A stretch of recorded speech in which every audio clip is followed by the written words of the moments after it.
JJP को भारी पड़ सकती है डॉक्टर केसी बांगड़ की अनदेखी। हरियाणा उत्सव गोहाना से स्पेशल रिपोर्ट।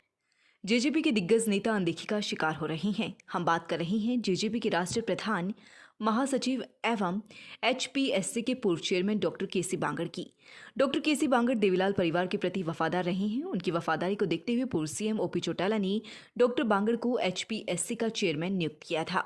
हुड्डा सरकार आने के बाद डॉक्टर केसी बांगड़ को कई मुकदमों का भी सामना करना पड़ा था। पूरे प्रदेश में जब भी इनेलो पार्टी को मजबूत करने के लिए रैली का आयोजन होता था तो डॉक्टर केसी बांगड़ उसका नेतृत्व किया करते थे। उसके बाद 2018 में जब इनेलो पार्टी में बिखराव हुआ तो डॉक्टर केसी बांगड़ ने इनेलो को छोड़ दुष्यंत चौटाला का साथ देना मुनासिब समझा। इनेलो से अलग होकर जननायक जनता पार्टी जजपा पार्टी की नींव रखी गई।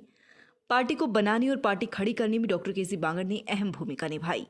खुद चुनाव का त्याग कर प्रदेश में पार्टी के लिए प्रचार किया और नेताओं को पार्टी में जोड़ा, जिसके परिणाम स्वरूप जजपा पार्टी प्रदेश में 10 सीटें आई और हरियाणा की सरकार में साझेदारी की।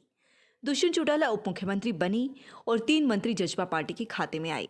इनेलो से अलग होने के बाद जननायक जनता पार्टी की पहली रैली जींद में रखी गई और उसके बाद दूसरी रैली रोहतक में रखी गई। दोनों रैलियों का नेतृत्व डॉक्टर केसी बांगड़ ने किया।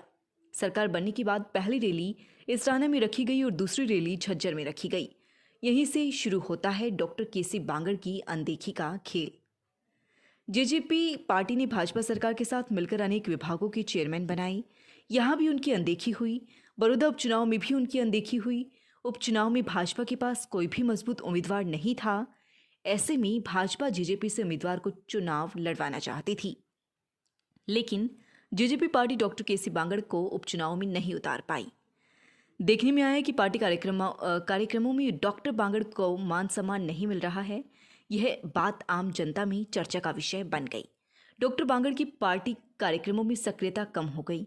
पार्टी कार्यक्रमों में कम सक्रियता को देखते हुए deputy CM Dushyant Chautala doctor Bangar के घर पहुंचे और उनके साथ गुप्त मीटिंग की।